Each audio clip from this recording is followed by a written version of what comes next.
আমার একটা জুনিয়র ছোট ভাই, ওকে গুম করে দিতে হবে কেন আপনাদেরকে?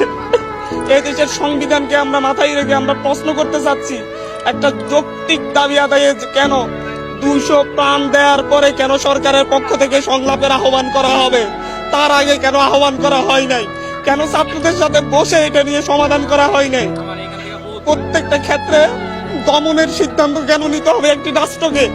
একটি স্বাধীন রাষ্ট্র কেন তারা দমন করবে, তারপরে দমন করতে না পারলে দাবি মেনে নিবে? এরকম সিদ্ধান্ত কাদের মাথা থেকে আসে? আজকে যে স্বরাষ্ট্রমন্ত্রীর আন্ডারের পুলিশ বাহিনী, যে স্বরাষ্ট্রমন্ত্রীর আন্ডারের র্যাব বাহিনী, যে স্বরাষ্ট্রমন্ত্রীর আন্ডারের বিজিবি বাহিনী, যাদের মাধ্যমে আমার ভাইয়েরা খুন হয়েছে, সেই স্বরাষ্ট্রমন্ত্রীর সাথে আমাদেরকে বসার জন্য আহ্বান জানানো হচ্ছে।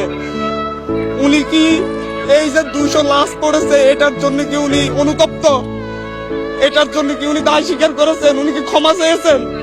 আমরা কিভাবে এই রক্ত খেকো মন্ত্রীদের সাথে আমরা আলোচনা করতে পারি, যারা রক্তের বন্যা বয়ে এই দেশে একটা অরাজক পরিস্থিতি সৃষ্টি করেছে? আমাদের সাথে আগেও বসা যেত, আমরা তো আলাপ আলোচনা করতে পারতাম, এর সমাধান হইতো। যে যুক্তিগুলা তুলে ধরতো, আমরা আমাদের যুক্তিগুলা তুলে ধরতাম, সুন্দর সমাধান কেউ হতে পারতো না? এই লাশগুলার দায় কে নিবে? আজকে এখানে আপনাদের কাছে দাঁড়িয়েছি অবিলম্বে আমাদের ভাইদের, যাদেরকে গুম করা হয়েছে, যাদের আমরা খোঁজ পাচ্ছি না, তাদের অবিলম্বে সন্ধান দিতে হবে। 24 ঘন্টার মধ্যে সন্ধান না দিলে আমি আমার ভাইদেরকে নিয়ে আমি রাস্তায় শুয়ে থাকবো। আমরা আমাদের ভাইদের খোঁজ না পাওয়া পর্যন্ত প্রয়োজন আমাদেরকেও গুম করে নিয়ে যান। আমরা কেন বাইরে থেকে কান্না করব? আমাদের ভাইদেরকে ক্যাম্পাসে রেসিডেন্সিয়ালের একটা 16-17 বছরের ছেলেকে গুলি করে মেরে বেড়া হয়েছে। পুলিশ বাহিনীর সাথে, র্যাবের সাথে, বিজিবি এর সাথে লাঠি নিয়ে, অস্ত্র শস্ত্র নিয়ে সাদা পোশাকে ছাত্রলীগ যুবলীগ কেন হামলা করবে? বাংলাদেশের পুলিশ বাহিনী, বিজিবি এরা কি এতটা অপদার্থ হয়ে গিয়েছে যে আপনাদের সশস্ত্র গুন্ডা বাহিনীকে লাগবে আমাদের ভাইদেরকে নিধন করার জন্য? আমি আজকে সকালে পত্রিকা পড়তেছিলাম, পত্রিকায় দেখলাম যে বিভিন্ন মন্ত্রীরা, ক্ষমতাসীন দলের বিভিন্ন নেতারা হুমকি দিচ্ছেন, এরপরে যদি আন্দোলন না থামে ওনারা দমন করবেন। ওনারা ছাত্র আন্দোলন দমন করার চিন্তা করেন। ওনারা ভুলে যাচ্ছেন 1952 সালে দমন করতে গিয়ে পাকিস্তানি হানাদাররা ব্যর্থ হয়েছে, 69-এ ব্যর্থ হয়েছে, 64-তে ব্যর্থ হয়েছে, 66-তে ব্যর্থ হয়েছে। ওনারা কিভাবে সফল হবে? নিজে আতঙ্কিত। আমি এখানে এসেছি আমার জীবনের মায়া নিয়ে, আশপাশে ডিজিএ পাই, ডিবির লোকজন ঘুরে বেড়া করতেছে। আপনাদের এখান থেকে উঠে যাওয়ার পর হয়তো আমারও আর খোঁজ পাওয়া যাবে না। এভাবে একটা সভ্য রাষ্ট্র চলতে পারে না, এভাবে কোন স্বাধীন রাষ্ট্র চলতে পারে না। প্রকাশ্যে আপনারা দেখেছেন আমাদের ভাইদেরকে উপর থেকে হেলিকপ্টার দিয়ে গুলি করে হত্যা করা হচ্ছে। এক নির্মম অরাজকতা এই দেশে নেমে আসছে, যার পরিপ্রেক্ষিতে আমাদের ভাইয়েরা 2 দিনের আলটিমেটাম দিয়ে সরকারকে বিরুদ্ধে ব্যবস্থা নেওয়ার কথা বলে 2 দিন আলটিমেটাম দিয়ে কর্মসূচি স্থগিত ঘোষণা করেছিল। কিন্তু তারপরও আজকে জগন্নাথ বিশ্ববিদ্যালয়ে গুলি হয়েছে। আমাদের সমন্বয়ক, সহ সমন্বয়ক সহ 60 জন ভাইকে খুঁজে পাওয়া যাচ্ছে না। আসিফ মাহমুদ ভাই, আবু বাকের মজুমদার, আব্দুল কাদের এবং রশিদুল ইসলাম রিফাত, এদেরকে খুঁজে পাওয়া যাচ্ছে না। ওদের বাবা মা মর্গে মর্গে তাদের সন্তানদের খোঁজ নিচ্ছেন, ডিবি অফিসে গিয়ে খোঁজ পাচ্ছেন না।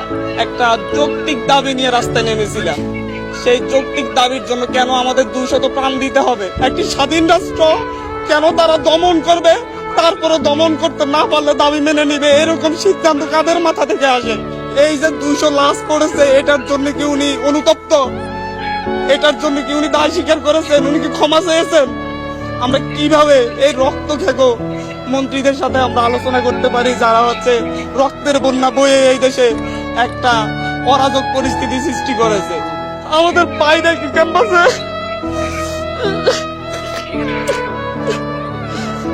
তাদের বাবা মা কি কান্না করতেছে না বাসায় বাসায়? এরকম অরাজক পরিস্থিতি তৈরি করে কেন আমাদের? আমার একটা জুনিয়র ছোট ভাই, ওকে গুম করে দিতে হবে কেন আপনাদেরকে? বাংলাদেশ ছাত্রলীগের সভাপতি সাধারণ সম্পাদক মধুর ক্যান্টিনে সংবাদ সম্মেলন করে হুমকি ধমকি দিচ্ছেন এই আন্দোলনকে দমন করবেন।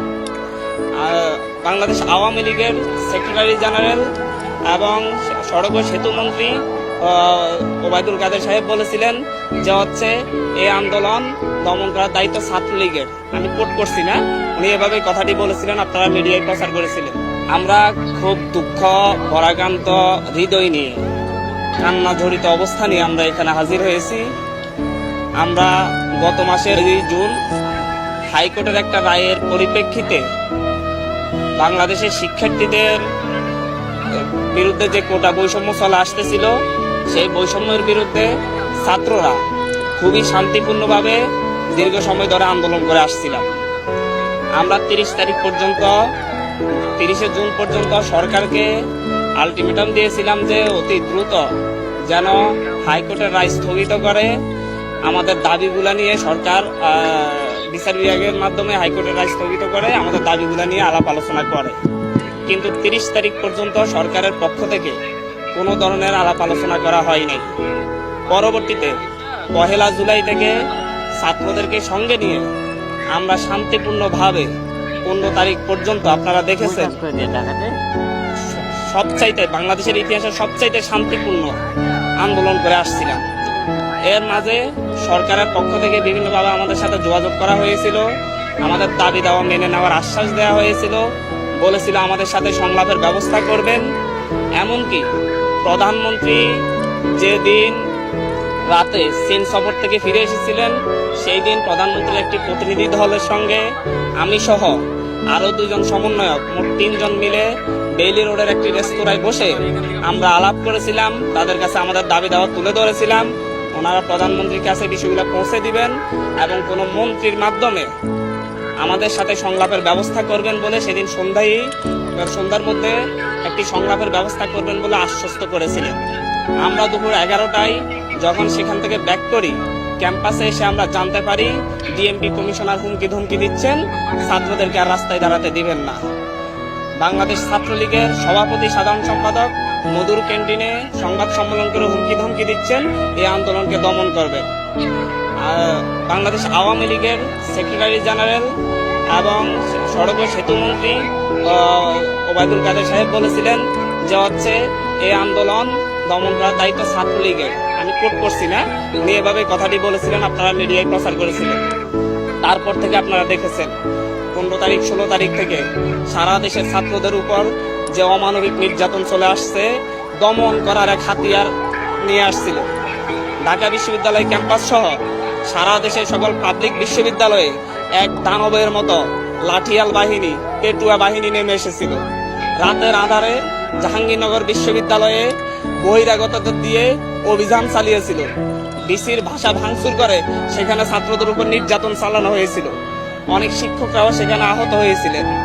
ঢাকা বিশ্ববিদ্যালয়ে সকালবেলায় দুপুরের দিকে পেটুয়া বাহিনী দিয়ে, টোকাইদের দিয়ে মেয়েদের উপর, নারী শিক্ষার্থীদের উপর, সাধারণ শিক্ষার্থীদের উপর যেভাবে হায়ানাদের মতো হামলে পড়েছিল তা সারা জাতি দেখেছে।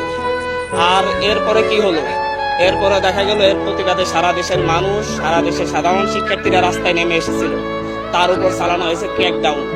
সেখানে ক্র্যাকডাউন চালিয়ে তাই আমরা এখন পর্যন্ত, যেহেতু আমরা অনলাইনের সাথে যুক্ত নয়, মিডিয়ার মাধ্যমে যেটা পাচ্ছি সেখানে কোনো মিডিয়ায় বলা হচ্ছে যে 2 শতাধিক, কোনো মিডিয়ায় বলা হচ্ছে 3 শতাধিক। আমরা মনে করি এর চাইতে বেশি সংখ্যক আমাদের ছাত্র ভাইয়েরা খুনের শিকার হয়েছে। তাদেরকে রাস্তায় নির্বিচারে গুলি করে খুন করা হয়েছে। প্রকাশ্যে আপনারা দেখেছেন আমাদের ভাইদেরকে উপর থেকে হেলিকপ্টার দিয়ে গুলি করে হত্যা করা হচ্ছে। এক নির্মম অরাজকতা এই দেশে নেমে আসছে, যার পরিপ্রেক্ষিতে আমাদের ভাইয়েরা 2 দিনের আলটিমেটাম দিয়ে সরকারকে এর বিরুদ্ধে ব্যবস্থা নেওয়ার কথা বলে 2 দিন আলটিমেটাম দিয়ে কর্মসূচি স্থগিত ঘোষণা করেছিল। কিন্তু তারপরও আজকে জগন্নাথ বিশ্ববিদ্যালয়ে গুলি হয়েছে। আমাদের সমন্বয়ক সহ 7 জন ভাইকে খুঁজে পাওয়া যাচ্ছে না। আসিফ মাহমুদ ভাই, আবু বাকের মজুমদার, আব্দুল কাদের এবং রশিদুল ইসলাম রিফাত, এদেরকে খুঁজে পাওয়া যাচ্ছে না। ওদের বাবা মা মর্গে তাদের সন্তানদের খোঁজ নিচ্ছেন, ডিবি অফিসে গিয়ে খোঁজ পাচ্ছেন না। এক থানা থেকে আরেক থানায় তাদেরকে ঘুরপাক খাওয়ানো হচ্ছে। এই কোন স্বাধীন সভ্য রাষ্ট্রে আমরা বসবাস করতেছি? আমরা এই জাতির কাছে প্রশ্ন রাখছি, আমরা প্রধানমন্ত্রীর কাছে প্রশ্ন রাখছি। 71-এ কি 30 লক্ষ শহীদেরা রক্ত দিয়ে আমাদেরকে এরকম একটা রাষ্ট্র উপহার দেওয়ার জন্য রক্ত দিয়েছিলেন? এই পর্যায়ে আমাদের যেটা আমরা দেখতে পাই আমরা তো একটা যৌক্তিক দাবি নিয়ে রাস্তায় নেমেছিলাম। সেই যৌক্তিক দাবির জন্য কেন আমাদের 200 প্রাণ দিতে হবে? এই দেশের রাষ্ট্র ব্যবস্থার কাছে, সরকার ব্যবস্থার কাছে, শাসন ব্যবস্থার কাছে, এই দেশের বিচার বিভাগের কাছে, এই দেশের সংবিধানকে আমরা মাথায় রেখে আমরা প্রশ্ন করতে চাচ্ছি, একটা যৌক্তিক দাবি আদায়ে কেন 200 প্রাণ দেওয়ার পরে কেন সরকারের পক্ষ থেকে সংলাপের আহ্বান করা হবে? তার আগে কেন আহ্বান করা হয় নাই? কেন ছাত্রদের সাথে বসে এটা নিয়ে সমাধান করা হয় নাই? প্রত্যেকটা ক্ষেত্রে দমনের সিদ্ধান্ত কেন নিতে হবে একটি রাষ্ট্রকে? একটি স্বাধীন রাষ্ট্র কেন তারা দমন করবে, তারপরে দমন করতে না পারলে দাবি মেনে নিবে? এরকম সিদ্ধান্ত কাদের মাথা থেকে আসে? আজকে যে স্বরাষ্ট্রমন্ত্রীর আন্ডারের পুলিশ বাহিনী, যে স্বরাষ্ট্রমন্ত্রীর আন্ডারের র্যাব বাহিনী, যে স্বরাষ্ট্রমন্ত্রীর আন্ডারের বিজিবি বাহিনী, যাদের মাধ্যমে আমার ভাইয়েরা খুন হয়েছে, সেই স্বরাষ্ট্রমন্ত্রীর সাথে আমাদেরকে বসার জন্য আহ্বান জানানো হচ্ছে। উনি কি এই যে 200 লাশ পড়েছে এটার জন্য কি উনি অনুতপ্ত? এটার জন্য কি উনি দায় স্বীকার করেছেন? উনি কি ক্ষমা চেয়েছেন?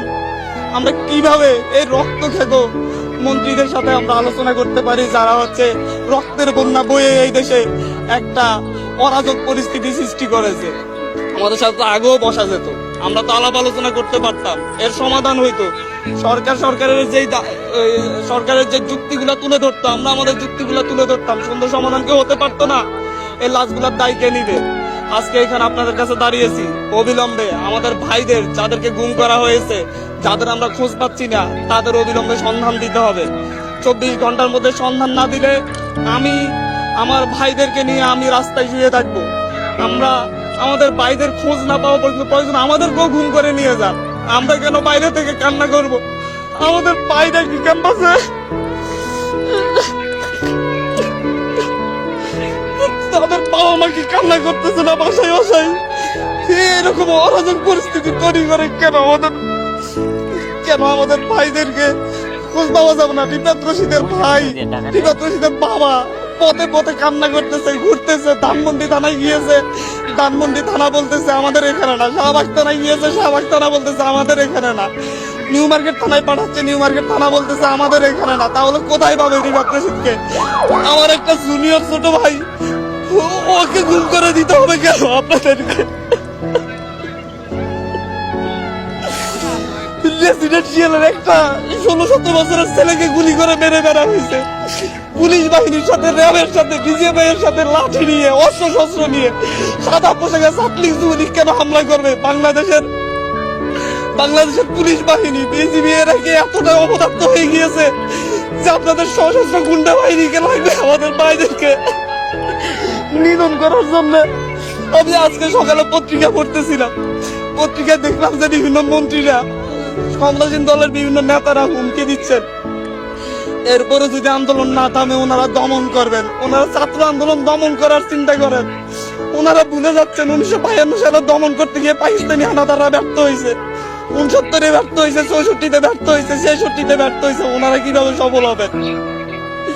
ওনাদেরকে এখনো বলবো, আমাদের প্রতিটা ক্যাম্পাসে নিরাপত্তা নিশ্চিত করুন, আমাদের ভাইদেরকে ছেড়ে দিন। আমি নিজে আতঙ্কিত। আমি এখানে এসেছি আমার জীবনের মায়া নিয়ে। আশপাশে ডিজে পাই, ডিবির লোকজন ঘুরে বেড়া করতেছে। আপনাদের এখান থেকে উঠে যাওয়ার পর হয়তো আমারও আর খোঁজ পাওয়া যাবে না।